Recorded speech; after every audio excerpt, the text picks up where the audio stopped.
Seja bem-vindo ao nosso canal do YouTube. Essa mensagem que você vai ouvir tem muito a ver com isso aqui, com o celular. Nós usamos celular todo o tempo, em todo lugar, e nós vamos conversar sobre a nossa relação com o celular e como isso pode impactar a nossa vida discipular em família, a nossa relação com Deus, a nossa relação com os nossos queridos. Eu espero que Deus use essa mensagem para impactar a sua vida e o seu relacionamento familiar. Durante esse mês nós estamos falando sobre discipulado, sobre família, e hoje nós vamos falar sobre discipulado na família. Nós somos uma igreja discipular. Então falar sobre discipulado é repetir o que você tem ouvido. Na realidade, o que eu queria é que você pegasse o muito que você já ouviu, aprendeu os princípios sobre discipulado e que hoje juntos nós trouxéssemos isso para dentro de casa. Há muito tempo atrás, alguns anos atrás, eu recebi um texto, uma paráfrase do Salmo 23, com o título "A TV é o meu pastor". E eu achei muito interessante e eu fiz uma versão desse texto para "O celular é o meu pastor". E eu queria compartilhar com você aqui. O celular é o meu pastor e o crescimento espiritual me faltará. Deitado ou de pé, absorvido pelo ambiente virtual, guia-me a águas poluídas e turbulentas da internet. Destrói meus princípios cristãos, congelando minha vida espiritual, tornando meu lar um lugar sem a paz de Cristo. Guia-me pelos caminhos da indiferença, da impureza e das redes sociais, por amor aos seus sites. Isso certamente me fará esquecer do amor do Senhor e confundirá os valores da minha família. Ainda que eu ande num caminho mortal, pretendo continuar, porque tuas séries, filmes e likes estão sempre comigo. E tudo isso me faz esfriar na fé e não tenho vontade de ler a Bíblia e orar com a minha família.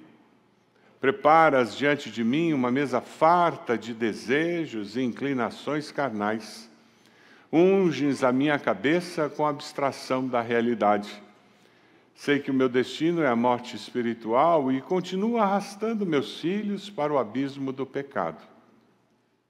Certamente que a promiscuidade e a fuga da realidade me seguirão todos os dias da minha vida e habitarei no inferno, com o diabo e todos os seus demônios para todos sempre. E perderei a oportunidade de viver uma vida abundante na terra com a minha família e eternamente no céu com o Senhor Jesus. Quando eu terminei de ler hoje cedo, no primeiro culto, uma irmã que estava sentada bem aqui na frente, ela olhou para mim e disse: "É forte".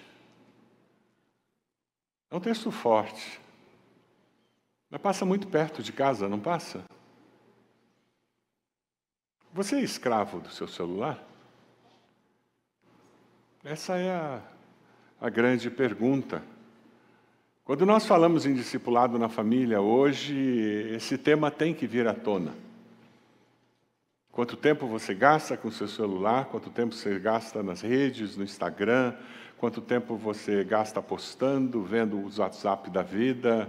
Ou quanto tempo você passa na internet?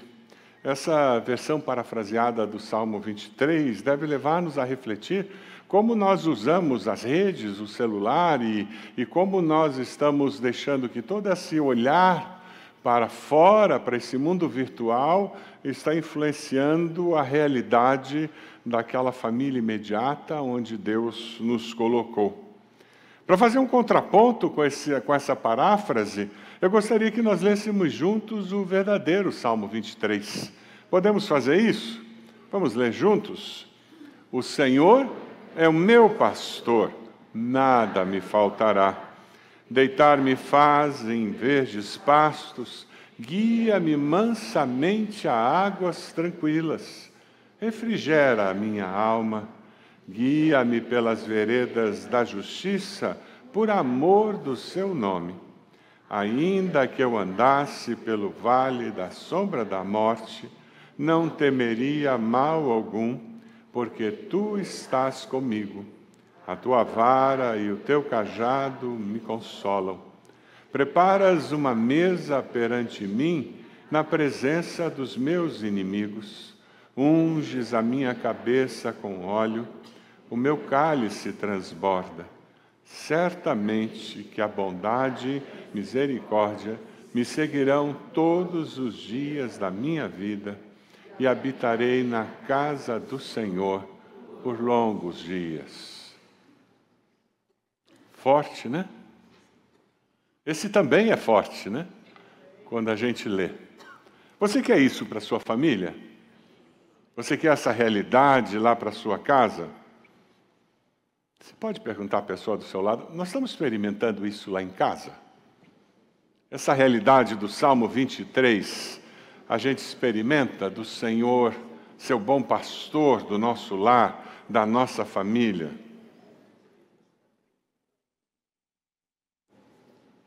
Talvez essa conversa pudesse continuar dizendo por que o celular e outras coisas têm tanto poder sobre nós e faz com que aquilo que nós consideramos prioridade não seja prioritário.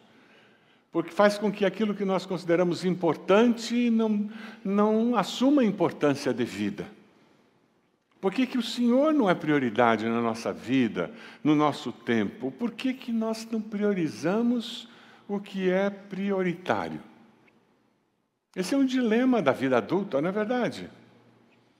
E parece que às vezes nós conseguimos dar uma equilibrada e durante um tempo a gente diz, uau, estou conseguindo, e de repente... Quantos já viveram isso?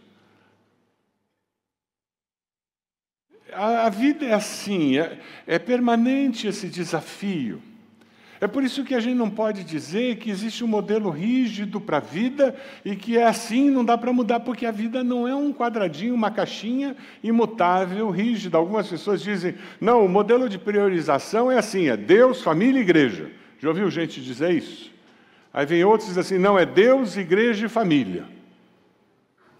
Há alguns anos atrás eu descobri um caminho diferente que faz você pensar, a vida é muito dinâmica. E como é que eu lido com essa dinâmica? Porque tem momentos em que as prioridades elas são alteradas para atender uma demanda específica, mas eu não posso permanecer a vida toda com aquela prioridade alterada. Se você trabalha na área de contabilidade, você sabe do que eu estou dizendo. Esse é o mês que a sua vida é um inferno. Você não quer viver os outros 11 meses do ano do jeito que você está vivendo esse ano. Porque é mês de imposto de renda. Aquela pessoa que trabalha por turnos, seja um plantão de 12 horas ou 24 horas, você não quer viver 365 dias de plantão de 24 horas. Mas naquele dia, naquele plantão de 24 horas, a sua rotina, as suas prioridades são alteradas. Aquele pai, aquela mãe que está com um filho doente, tem as suas prioridades alteradas. E não há o que discutir. A vida é muito dinâmica. E porque as pessoas não têm as prioridades muito definidas na sua mente, o que acontece é que elas acabam se perdendo nesse processo. Nós precisamos ter princípios claros de onde nós queremos chegar, como nós chegaremos lá, para nos ajudar a lidar com as exceções da vida, porque a vida é cheia de momentos de exceções. Essa é a realidade da vida adulta, não é verdade? O Ernest Mosley, ele sugere um esquema para a vida que eu achei muito interessante, que eu queria compartilhar com vocês. É chamado modelo de círculos concêntricos do Ernest Mosley. Pode passar lá?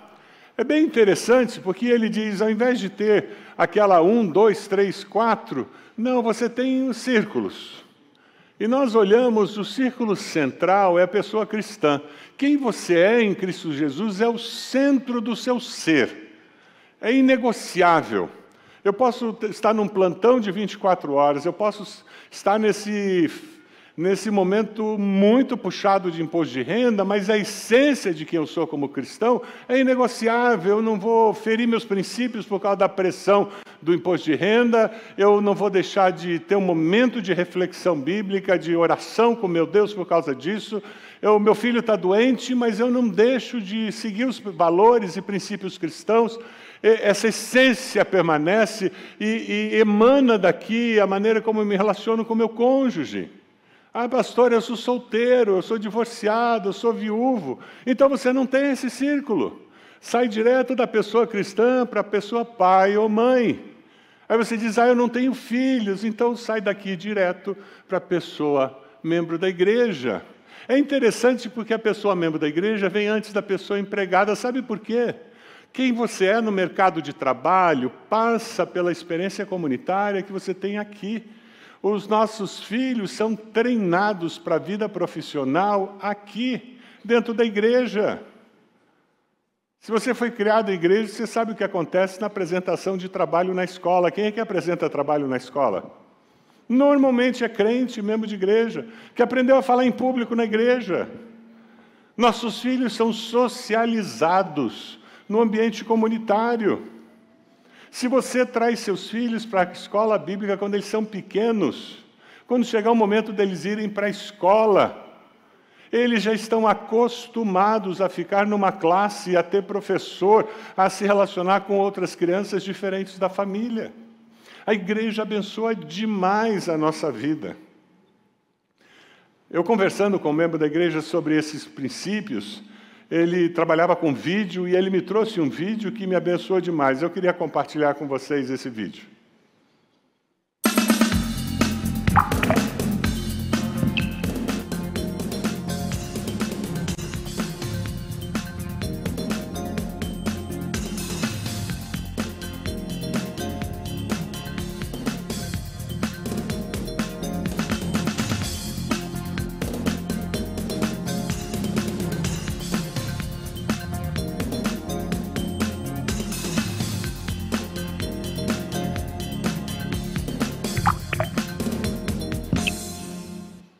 Quem já não viu um pingo caindo na água?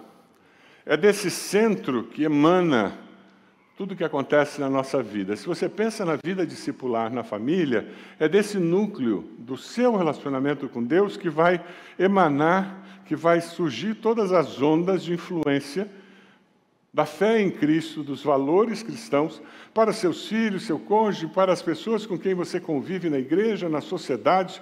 A importância de nós estarmos ligados nessa realidade. Se você quer cumprir o seu papel, discipular dentro da sua família, tudo começa no seu tempo a sós com Deus, no seu caminhar com Deus, e dali transborda toda essa influência no ambiente familiar. O discipulado dos nossos filhos, o discipulado dos membros da família, o discipulado na família, depende das nossas prioridades. Se não é prioritário para mim o meu caminhar com Deus, eu não vou conseguir fazer isso acontecer. É muito importante nós termos em mente isso, que o construir relacionamentos significativos começa com Deus e transborda nas pessoas que estão próximas de mim. O discipulado na família acontece quando eu construo relacionamentos significativos em casa, com meu cônjuge, com meus pais, com meus irmãos, com as pessoas que fazem parte da minha família. Se você não consegue se relacionar de forma significativa com seus familiares, você terá muita dificuldade de se relacionar com pessoas fora da família. Ah, pastor, o senhor está dizendo isso porque o senhor não conhece a minha família. E tem gente que tem uma família que é uma parada. Mas se você olhar com outros olhos, você vai descobrir, Deus me deu uma família que é tão complicada que eu aprendi a me relacionar com qualquer tipo de ser humano na face da terra. Com aquele pai, aquela mãe, aqueles irmãos que eu tenho, qualquer ser humano que chegar é fichinha. Mas eu tenho que entender. E o que eu estou falando aqui, que discipulado, não é só pegar um livro e fazer lição, é mais do que isso. É me relacionar e é transbordar a minha fé na vida das outras pessoas. O princípio bíblico básico de discipulado é conviver com as pessoas. O infeliz do celular, ele rouba essa convivência. Estamos na mesma sala, mas ninguém está se relacionando. Já aconteceu isso na sua casa? É por isso que eu comecei essa mensagem falando do celular. É muito fácil isso acontecer. Isso acontece na minha casa. E nós somos só 2. De vez em quando nós estamos vendo televisão. Aí nós estamos vendo junto. Já tem um intruso no meio, que é a televisão. Estamos vendo um filme. Aí parou para o anúncio. O que você faz quando vem o anúncio? Não é isso que você faz? Eu faço. Eu já pego para ver se chegou alguma mensagem, se tem alguma coisa. Aí o filme recomeça e eu estou ali. Eu achei uma coisa interessante ali. Aí eu já perco um pedaço do filme. Mas a Ed mesmo já ficou faz tempo. A questão é que ela também já está com o celular dela lá mexendo. Ela mexe menos que eu, mas ela também mexe. Acontece na casa de vocês ou é só na minha que acontece isso? O grande desafio que nós temos nessa geração é a palavra convivência. Se esquecer tudo que eu falar hoje cedo, não esqueçam dessa palavra, convivência. Discipulado na família depende da convivência entre os membros da família. Pelos poros, você vai passar valores cristãos, pelas palavras, você vai passar valores cristãos, você vai reafirmar a fé, pela maneira como você age, reage, você vai reafirmar a fé. Veja o que diz em Deuteronômio 6. Vamos lá, vamos ler juntos esse texto? Que todas estas palavras que hoje lhe ordeno estejam em seu coração. Ensine-as com persistência a seus filhos, converse sobre elas, quando estiver sentado em casa, quando estiver andando pelo caminho, quando se deitar e quando se levantar, amarre-as como sinal nos braços, prenda-as na testa, escreva-as nos batentes das portas de sua casa e em seus portões. Esse texto acontece numa sociedade rural. Uma sociedade rural tem uma estrutura familiar completamente diferente da nossa. Sociedade rural, o homem saía para trabalhar no campo, cuidar dos animais e da plantação, e a mulher ficava em casa com as filhas. Então, imagina, o pai ia trabalhar no campo com o filho, aí o filho ia com o pai, eles semeavam a semente, o filho via o cuidado com que o pai fazia o que ele fazia. Aí, no outro dia, o filho chegava lá e via como o pai reagia, porque tinha uma praga na plantação, a maneira como ele reagia àquela praga, as providências que ele tomava. Mais adiante, o filho via o pai chegar e como ele colhia, e depois ele via como o pai negociava o que ele tinha colhido, aí depois como ele usava aquele recurso que ele recebia do que tinha colhido, e tudo isso era um processo discipular que estava acontecendo. E os valores daquele pai estavam sendo passados. E lá em casa, a mamãe estava com a filha. Ela tinha que lavar, passar, cozinhar. Mas era muito diferente do lavar, passar, cozinhar de hoje em dia, né? Porque ela cozinhava no fogão a lenha. Alguém tinha que rachar a lenha. Alguém tinha que buscar a lenha, rachar a lenha, fazer o fogo. E tinha que lavar. Ou ia no rio lavar, ou tinha que fazer assim no poço. Alguém aqui fez assim em poço alguma vez? Olha lá, tem gente que fez. E a gente paga academia hoje em dia. Entende? Porque a gente não faz isso. E a filha via a mãe quando o bolo solava. Ela via a mãe quando não dava certo o que ela estava fazendo, quando a roupa estragava, e ela via a mãe reagir. Ela via o que a mãe fazia, a providência que ela tomava, quando o cachorro vinha e estragava tudo, quando terminava de limpar o chão. Sabe? Quem aqui passou escovão no chão da casa? Eita, negócio pesado aquilo, né? Com palha, né? Para tirar a cera velha. Então, por que colocou outra cera? Aí, depois que você passava o escovão para tirar a cera, o que você fazia? Passava a cera de 4. De 4. Tinha moleza não, era de 4 passando a cera. Aí acabou, né? Não. Agora tinha que fazer o quê? Lustrar. Dia que minha mãe fazia isso, a gente chegava na porta, ela dizia, tira o sapato. Mas no ato, assim, no ato. E aquela filha estava vendo toda essa dinâmica. E o interessante é que não era só com a mãe e com o pai, porque tinha um avô, avó. Aí tinham as várias gerações de irmãos. Aquela menina, quando ela casava e tinha um filho, ela sabia trocar fralda. Porque ou ela tinha trocado fralda de um irmãozinho mais novo, ou ela tinha trocado fralda do filhinho de uma irmã ou de um irmão. Hoje, as meninas casam e tem que ir na internet ver como é que troca fralda. Porque nunca viu trocar em fralda. Outro dia eu recebi um vídeo, eu dei risada. Era um vídeo explicando como você abre um pacote de fralda, para não estragar a fralda. Você não sabe. Ah, mas tem um jeito certo de abrir um pacote de fralda. A nossa sociedade com a família muito restrita tem muitas limitações.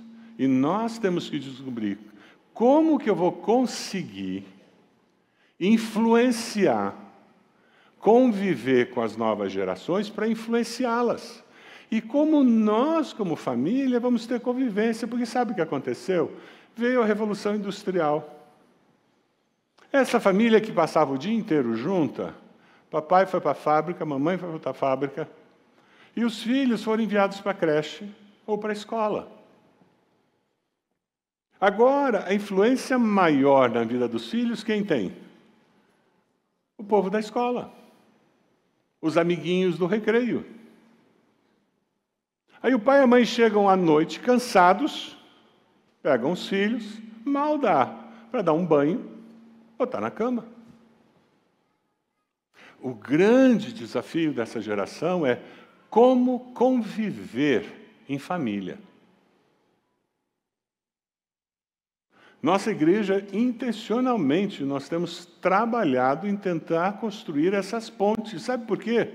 Até a estrutura da igreja foi construída desagregando a família. Se nós deixássemos as crianças sentadas do seu lado aqui, você ia ter dificuldade de participar do culto.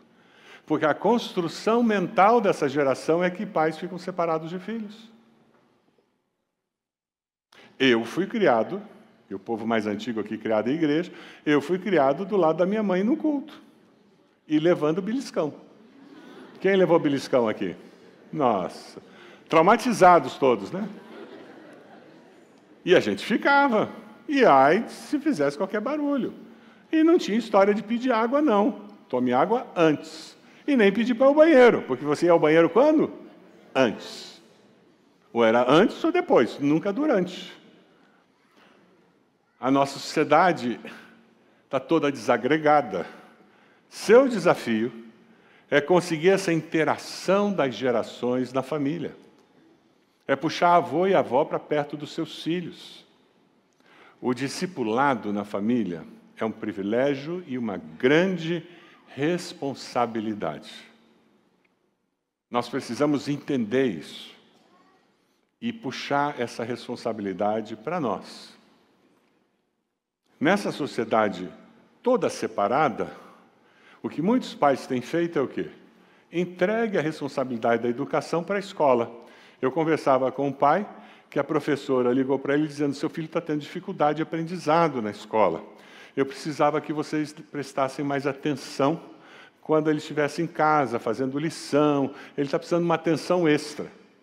Comentário do pai: eu já pago a escola, agora em casa vou ter que ficar prestando atenção na lição? Ele tinha terceirizado 100% a educação do filho para a escola. Algumas famílias terceirizam a educação espiritual dos filhos para a igreja. Não tem nada a ver com isso. Eu levo à igreja, a igreja que eduque meu filho, ensine a Bíblia para o meu filho, ore pelo meu filho, a igreja que ajude meu filho a encontrar Jesus. Porque em casa a gente não ora, a gente não ensina a Bíblia, a gente não reparte a fé, porque é a responsabilidade da igreja. Até entrega o dízimo lá. Percebe? A dificuldade e o grande desafio na mensagem de hoje é: traga para si a responsabilidade e o privilégio. Se você já está fazendo isso, Deus seja louvado, persevere, você está no caminho certo. Se você não está fazendo isso, comece hoje. Ah, pastor, eu sou solteiro, eu sou solteira, eu sou viúva, não tem ninguém. Tem, você tem família. Tem pai e mãe? Então, olhe para eles e diga: como é que eu posso viver discipulado com meus pais e minha mãe, meu pai e minha mãe? Como é que eu posso me encontrar com eles e a gente pode orar junto? Como é que a gente pode marcar para, talvez uma vez por mês, uma vez cada 2 semanas, estudar a Bíblia junto? Já parou para pensar nisso? Experiência interessante.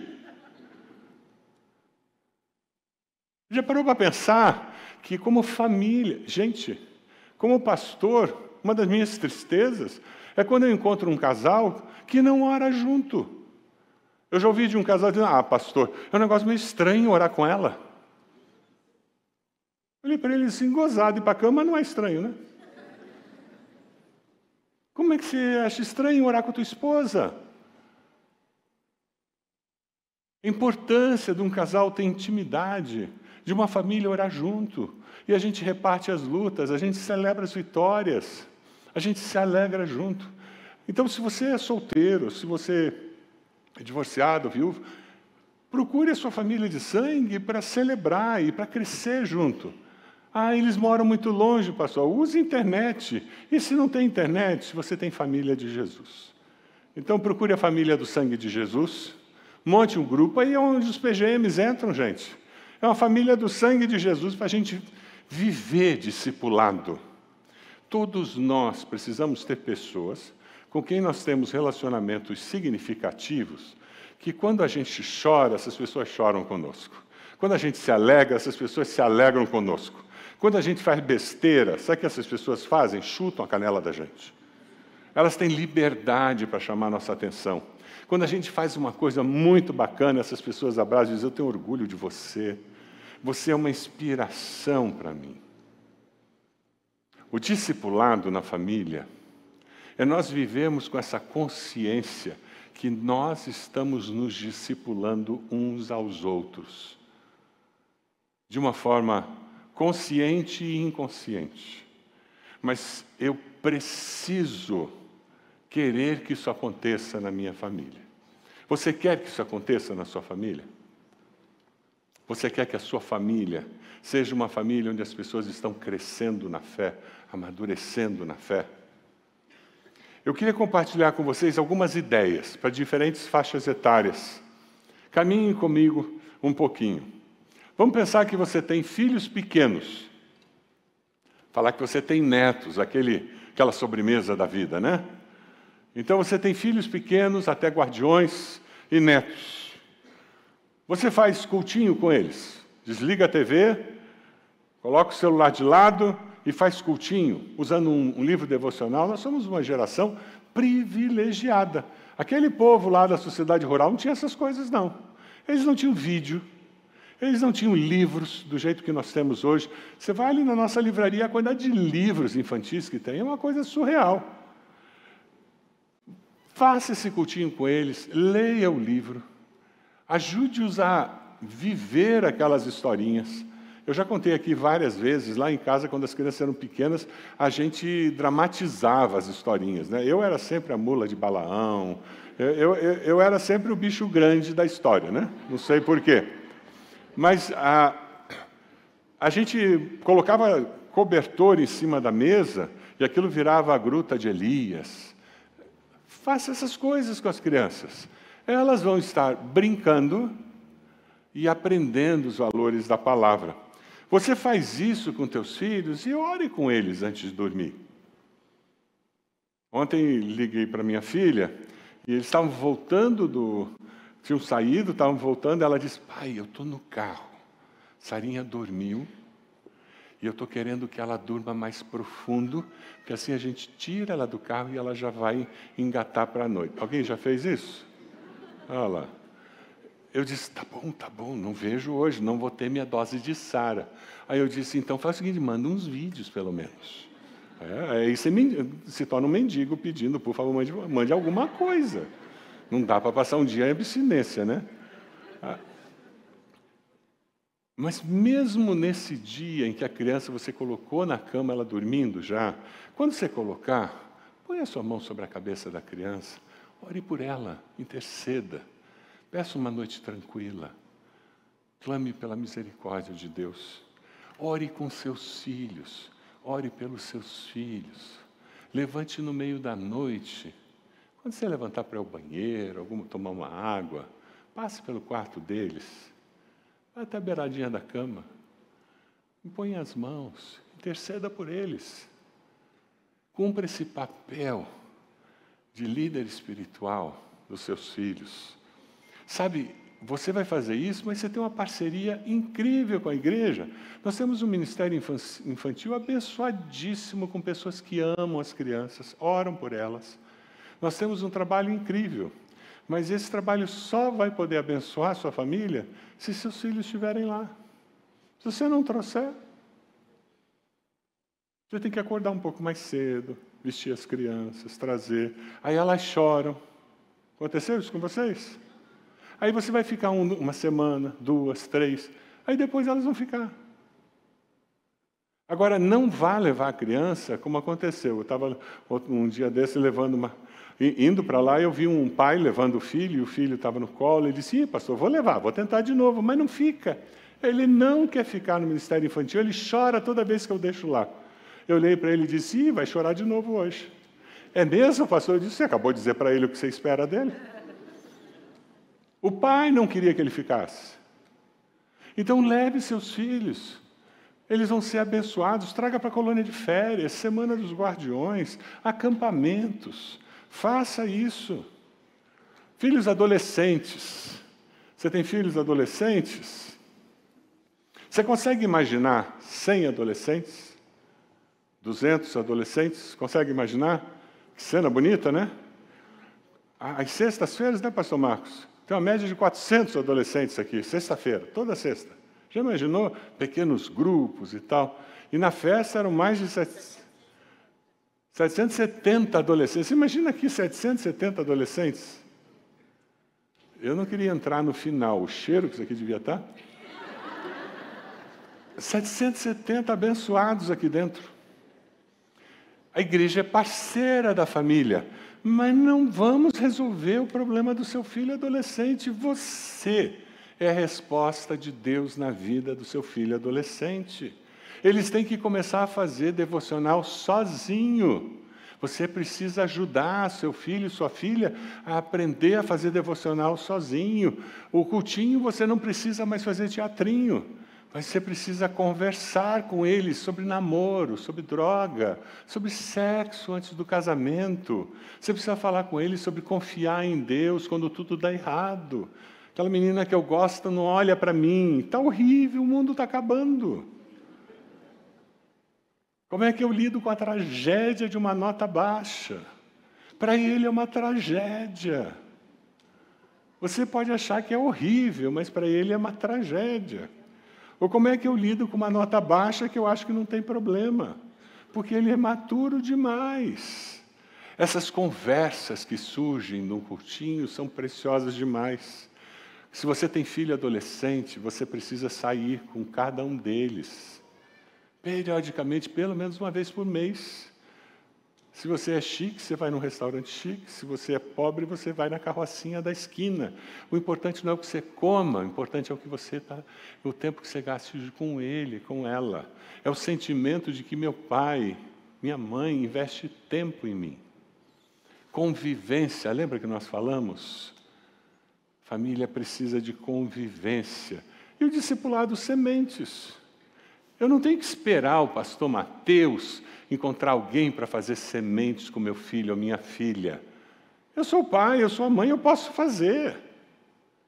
Faça discipulado com eles. Já pensou? Já pensou que alegria no dia do batismo do seu filho, você está ali, e você não está simplesmente como pai ou como mãe, eu estou ali como discipulador do meu filho.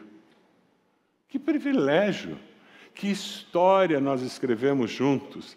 E a igreja tem acampamento, tem os encontros de sexta, semana média, eventos, mas tudo isso é o quê? É parceria com a igreja. Se seu filho é jovem universitário, o processo vai indo, só a conversa começa a ficar mais difícil, porque agora eles têm estágio, eles têm namorada, tem toda uma dinâmica diferente, não é assim? Fica mais complicado, mas você precisa ajustar a sua agenda nesse processo, porque você não quer perder a conexão com eles. Por quê? Porque a convivência é muito importante. Essa é a hora de incentivar seu filho a vir para a escola bíblica, porque ele começou a vir nos adolescentes, agora ele está achando talvez que não precise, é hora de incentivar, é hora de você começar esse processo de construção. Quando chegar na vida adulta, filhos adultos, que saíram de casa, são casados, você ora, incentiva a vida devocional, você compartilha a sua vida devocional, você vai ligar para eles, não dá para toda vez que você liga para eles dizer, você foi à igreja hoje? Por favor, não faça isso, não seja uma mãe chata, um pai chato. Mas você liga para eles e diz, daí, como foi o domingo?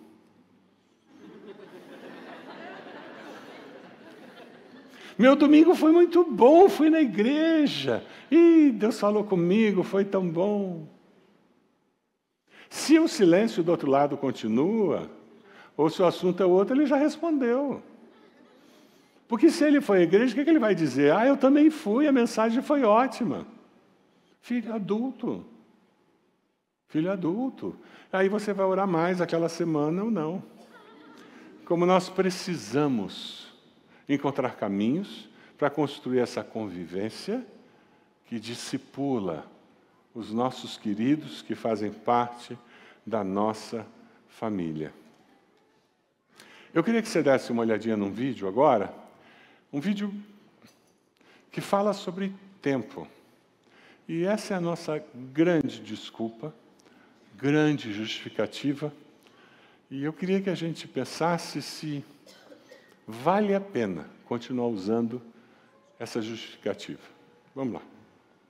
Imagine se você tivesse depositado em sua conta do banco, todos os dias, R$ 86.400, que você devia gastar ao longo do dia, porque no final desse dia, a conta seria zerada, e no dia seguinte, mais R$ 86.400 seriam depositados. Todos nós somos clientes desse banco. Esse banco chama-se tempo.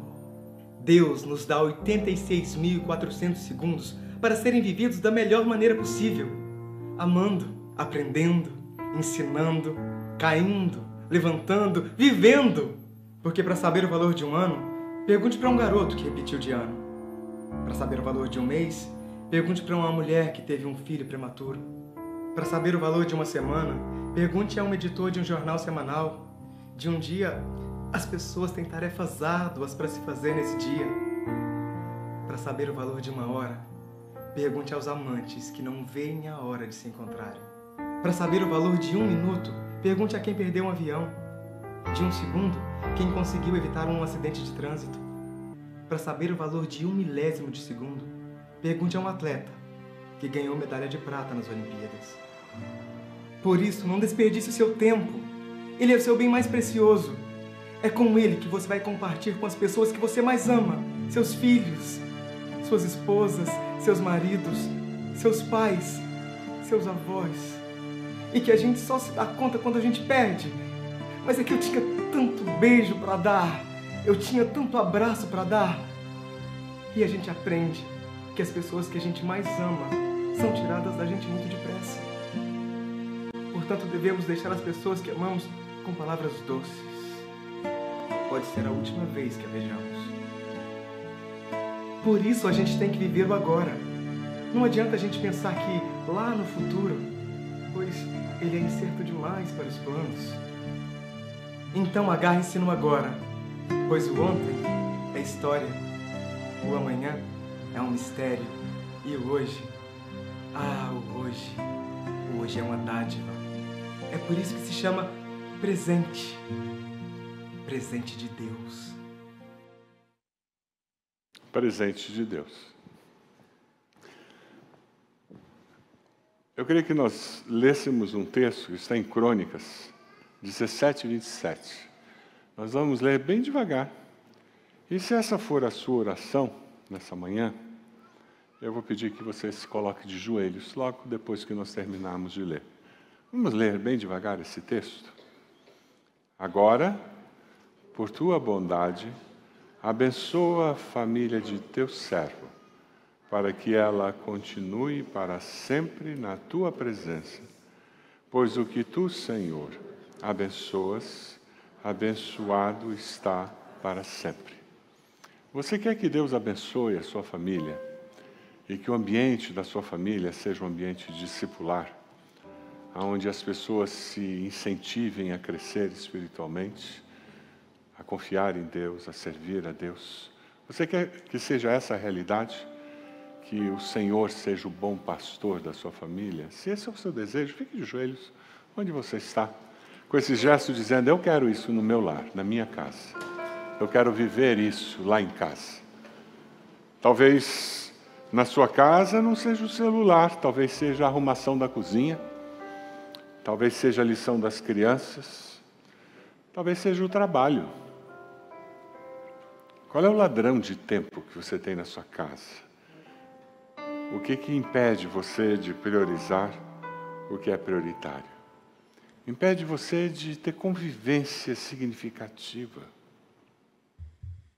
Talvez você tenha que chegar em casa e deixar o celular em silencioso por algumas horas. Talvez a TV tenha que ficar desligada alguns dias. A pia com louça suja, mas nós vamos ter um tempo juntos muito gostoso. Eu decido priorizar o que é prioridade para Deus. Eu decido conviver mais com a minha família. Eu decido discipular a minha família. Diga para Deus qual a decisão do seu coração nessa manhã.